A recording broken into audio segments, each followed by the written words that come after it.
بسم اللہ الرحمن الرحیم. پاکستان اسلامک میڈیکل ایسوسیشن کے کینسر اویئرنیس پروگرام کی سیریز سے حاضر خدمت ہے آپ کا میزبان ڈاکٹر منیر صادق.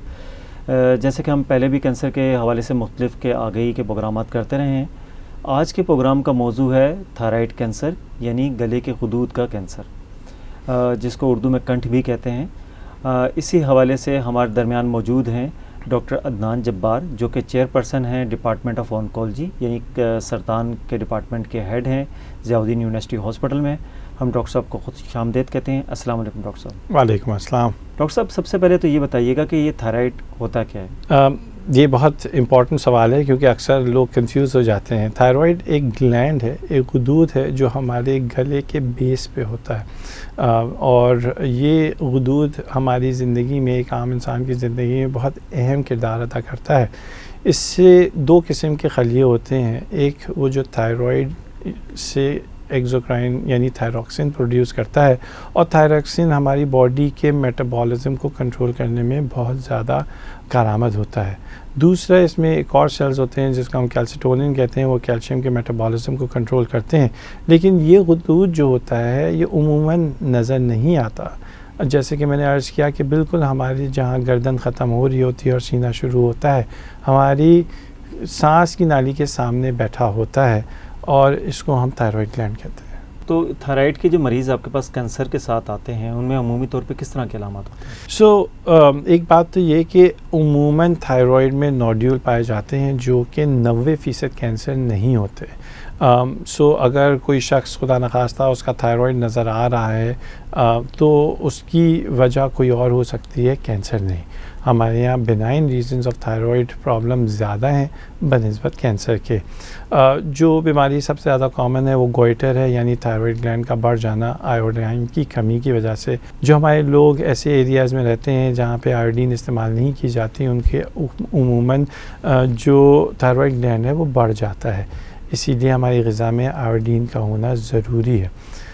جو گوئٹر والی بیماری ہے وہ بالکل بینائن ہے, لیکن بعض وقت آپ کے تھائرائیڈ میں چھوٹے چھوٹے نوڈیولز یعنی رسولیاں, گلٹیاں پیدا ہو سکتی ہیں جو عام شخص کو محسوس نہیں ہوں, اور وہ پھر پرابلم کر سکتی ہیں. جو عموماً اس کے علامات ہیں وہ اگر یہ زیادہ بڑا ہو جائے تو اس کے پریشر افیکٹ کی وجہ سے ہوتے ہیں, کمپریشن کی وجہ سے, کیونکہ یہ گلینڈ بالکل کھانے کی نالی اور سانس کی نالی کے اوپر بیٹھا ہوتا ہے. انفیکٹ ایک طرح سے اس کی کپنگ کیا ہوا ہوتا ہے, تو جب وہ بڑھتا ہے تو اس میں پریشر ڈالتا ہے. اور اکثر اوقات لوگ کہتے ہیں کہ میں جب نگلتا ہوں تو مجھے مشکل ہوتی ہے, جب میں نگلتا ہوں تو کوئی ایسی چیز محسوس ہوتی ہے جو یہاں پہ اٹک رہی ہے, اس کے بعد صحیح ہے. اس قسم کے علامات بہت کامن ہیں, اور یاد رہے کہ یہ زیادہ جب ایڈوانس سٹیج ہوتی ہے یا زیادہ بڑھتا ہے اس میں اس قسم کے علامات زیادہ ہوتے ہیں. اس سے پہلے دوسرے ہو سکتے ہیں سمٹمز, ویٹ کا کم ہونا, پیلپٹیشنز یعنی ہارٹ ریٹ زیادہ ہونا, یا اس قسم کے دوسرے سائیڈ افیکٹس. اس حوالے سے کون کون سے ٹیسٹ ہیں, اگر آپ ٹیسٹ بتائیں کہ ڈائگنوسس میں کون سے ٹیسٹ ہیں جو آپ کو ہیلپ کرتے ہیں؟ میں ہمیشہ اپنے ہر پروگرام میں یہی کہتا ہوں کہ ایک ہسٹری بہت ضروری ہے. ایسے ڈاکٹر کے پاس جائیں جو آپ کی مکمل کمپلیٹ ہسٹری لے, اس کے بعد ہی پتہ چل سکتا ہے کہ آپ کی کس ٹیسٹ کی ضرورت ہے, اور آگے مزید کون سا ہمیں ایسا امپورٹنٹ امیجنگ کرانی ہے جس سے تشخیص کی جا سکتی ہے. تھائرائیڈ کے حوالے سے جو ٹیسٹ عموماً کیا جاتا ہے وہ فزیکل ایگزامینیشن کے بعد تھائرائیڈ الٹرا ساؤنڈ ہوتا ہے. تھائرائیڈ الٹرا ساؤنڈ ایک آپ کے گلے کے اوپر پروب رکھ کے دیکھا جا سکتا ہے کہ یہ کوئی پھولا تو نہیں ہے, اس میں کوئی غدود یا اس میں کوئی گلٹی تو نہیں ہے. اور اس کے علاوہ خون سے بھی ٹیسٹ کیا جاتا ہے جو تھائرائیڈ میں ٹیومر مارکرز یا نارمل کیمیکلز پروڈیوس کیے جاتے ہیں, ہم ان کو میجر کر سکتے ہیں یہ دیکھنے کے لیے کہ آیا خدا نخواستہ یہ اب نارملی ہائی یا کم تو نہیں ہے. تو یہ وہ ٹپیکل ٹیسٹ ہیں. اس کے بعد عموماً بایوپسی کی ضرورت پیش آتی ہے. ایک نیڈل ہوتی ہے جو ہم اندر ڈال کے اس میں سے خلیے نکالتے ہیں, اور وہ خود بین یعنی مائکروسکوپ کے اندر رکھ کے دیکھتے ہیں کہ آیا یہ بینائن ہے یا پھر اس میں اور مزید کے بھی ورک اپ کی ضرورت ہے. ریڈیو آئسوٹوپ کی کچھ امیجنگ ہوتی ہیں, لیکن یہ سب آگے چل کے ہیں. سب سے پہلا ٹیسٹ تھائرائیڈ الٹرا ساؤنڈ, اور آپ کے TSH پروفائل، تھائرائڈ پروفائل. ان میں سب سے اہم ٹیسٹ کون سا ہے جو آپ سمجھتے ہیں کہ جس کے کرنے سے مریض کو تشخیص میں بہت زیادہ مدد مل سکتی ہے؟ یہی جو میں نے آپ کو ٹیسٹ کیا ہے، ایک بلڈ ورک. ایک تو آپ کے سمٹمز اگر ایسے ہو رہے ہیں تو اس میں وہ آپ کے بلڈ ورک کرائے گا جس میں TSH T3 T4 ہے، اور دوسرا الٹرا ساؤنڈ کریں گے جس سے پتہ چل سکتا ہے کہ آیا یہ نارمل گلینڈ ہے یا اس میں کوئی گلٹی موجود ہے، نوڈیولز جن کو عام زبان میں کہا بایوپسی کا جاتا کس حد تک رول ہے ڈائگنوسس میں مدد دینے میں؟ سو دیکھیے بایوپسی بہت ضروری ہے. عموماً تھائرائڈ کینسر کی 5 مختلف پیتھولوجیکل اقسام ہیں. ان میں جو زیادہ تر کامن 95% جو کینسر ہیں وہ پیپلری یا فالیکولر ہوتے ہیں. یہ ویل ڈفرینشیٹڈ ٹائپ میں آتے ہیں. اس کی ایک خاص ہسٹالوجی ہے جو ڈاکٹرز اپنی مشکل الفاظ میں استعمال کر کے بولتے ہیں، لیکن وہ اس لیے ضروری ہیں کہ ہر کینسر کا علاج مختلف ہے.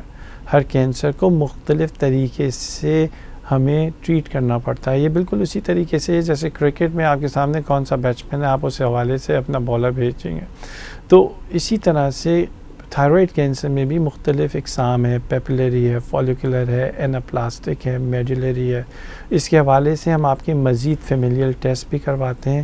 اور اگر جیسے خدا نخواستہ ایناپلاسٹک ہے جو کہ بہت ریئر ہے، لیس دین 3% ہے، لیکن اس کی ٹریٹمنٹ بہت اگریسو ہے بنسبت دوسرے تھائرائڈ کینسر سے. تو آپ یہ کہنا چاہتے ہیں کہ تمام تھائرائڈ کینسر ایک طرح بیہیو نہیں کرتے، بالکل ان میں ڈفرینس ہے ان کے بیہیویئر میں اور ان کی پروگنوسس میں، یہ مریض کے بچنے کے امکانات. بالکل، اور اسی لیے بایوپسی بہت ضروری ہے. ڈاکٹر صاحب یہ بتائیے کہ تھائرائڈ کینسر کن لوگوں میں زیادہ کامن ہے؟ سو تھائرائڈ کینسر عموماً خواتین میں زیادہ کامن ہے بنسبت مردوں کے. کیا اس کی کیا خاص وجہ ہے؟ اس کی کوئی ہارمون سے اس کا کوئی تعلق ہے؟ سو انفارچونیٹلی کوئی ایز سچ وہ نہیں ہے. بہت سارے کینسر کی پریڈسپوزیشن سرٹن جینڈرز میں زیادہ ہوتی ہے، تو عموماً یہ خواتین میں زیادہ دیکھا گیا ہے. ٹریٹمنٹ آپشنس کیا کیا اویلیبل ہیں آپ کے تھائرائڈ کینسر کے لیے؟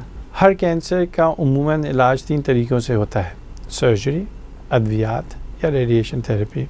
عموماً جو ارلی سٹیج کینسرز ہوتے ہیں اس میں کینسر کو نکال دینا ہی جو ہے وہ بہتر ہوتا ہے، یعنی ریسیکشن، تھائرائڈیکٹمی. کچھ ٹائپ آف کینسر میں پارشل تھائرائڈیکٹمی، یعنی اگر چھوٹا سا ہے تو آدھا غدود نکالا جاتا ہے. کچھ ایسے ٹائپ آف تھائرائڈ کینسر ہیں جس میں چھوٹا بھی ہو، اس میں مکمل تھائرائڈ کو نکال دینا ضروری ہوتا ہے کیونکہ وہ دوسری جگہ بھی ہو سکتا ہے. اگر سرجری کے بعد بعض لوگوں میں ریڈیو ایکٹیو آیوڈائن بھی دی جاتی ہے، وہ آپ کے کینسر کے ٹائپ پہ میسر ہے. اسی لیے جس طرح سے ابھی تھوڑی دیر پہلے ہم نے گفتگو کی تھی کہ بایوپسی ہونا ہر کینسر میں بہت ضروری ہے، کیونکہ ہر کینسر کی اقسام مختلف ہوتی ہے، اس کا علاج مختلف ہوتا ہے. اسی طریقے سے تھائرائڈ کینسر کا بھی اگر ایک بار سرجری ہو جائے اس کے بعد مزید کوئی اور ٹریٹمنٹ دینا ہے، وہ اس بات پہ ڈپینڈنٹ ہے کہ کون سا ٹائپ آف کینسر ہے. ادویات میں زیادہ تر تھائرائڈ کینسر میں وہ منہ سے لینے والی ادویات زیادہ کامن ہیں بنسبت ریگولر کیموتھیراپی جو دوائیں ہم دیتے ہیں. جو ادویات ہیں ان میں ٹائروسین کائنیز انہیبیٹرز استعمال کیے جاتے ہیں. ماڈرن دوائیاں ہیں، ماڈرن ٹیکنیکس ہیں، ماڈرن طریقہ کار ہیں جس سے علاج کیا جاتا ہے.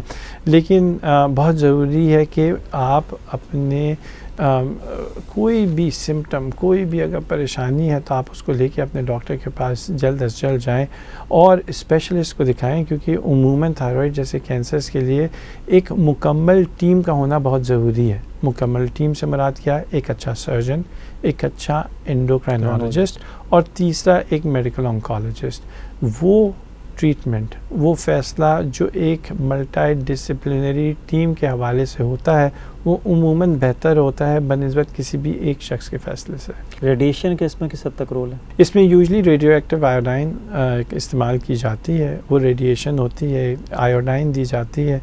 جو کہیں بھی کینسر ہو، تھائرائڈ کینسر آیوڈائن پہ کام کرتا ہے. جب ہم دیتے ہیں تو وہ آیوڈین کو لے کے اس کو کنورٹ کرتا ہے اور اپنا انزائم بناتا ہے. تو ہم اسی آیوڈین کے ساتھ ایک ریڈیو ایکٹیو مٹیریل کو ٹیگ کر دیتے ہیں اور جہاں جہاں بیماری ہوتی ہے وہ وہاں جاتا ہے اور اس ایریا کو جلا دیتا ہے. عموماً ایک خاص ٹائپ کا جو کینسر ہوتا ہے اس میں اس قسم کا جو ٹریٹمنٹ ہے وہ زیادہ یوزفل ہوتے ہیں. شکریہ ڈاکٹر عدنان. ناظرین، جیسے کہ آج کے پروگرام سے ہمیں یہ ٹیک ہوم میسیج ملا ہے کہ بایوپسی جو ہے وہ بڑا اہم کردار ادا کرتی ہے، نہ صرف تشخیص میں بلکہ یہ بتانے میں کہ یہ کینسر کی کون سی قسم ہے. تھائرائڈ کینسر میں اسپیشلی اس کا افادیت اس لیے ہے کہ اس سے ہمیں یہ پتہ لگتا ہے کہ کینسر کی کون سی قسم ہے. ایسی قسم ہے جس کا علاج بر وقت ممکن ہے، یا ایسی قسم ہے کہ جو لمبے عرصے تک جس کا آپ علاج کے بغیر جس کے نہیں رہ سکتے. تو بائپسی کے حوالے سے جو ہمارے ذہنوں کے اندر ابہام موجود ہے اس کو ختم کرنے کی ضرورت ہے. بائپسی کے بغیر کینسر کا ڈائگنوسس ہونا بہت مشکل ہے. اسی حوالے سے ہمارے پاکستان اسلامک میڈیکل ایسوسی ایشن کے کینسر اویئرنیس پروگرام کو آپ دیکھتے رہیے، اور انشاءاللہ ہم اسی حوالے سے آپ کو مزید آگاہی دیتے رہیں گے. آپ کا بہت بہت شکریہ.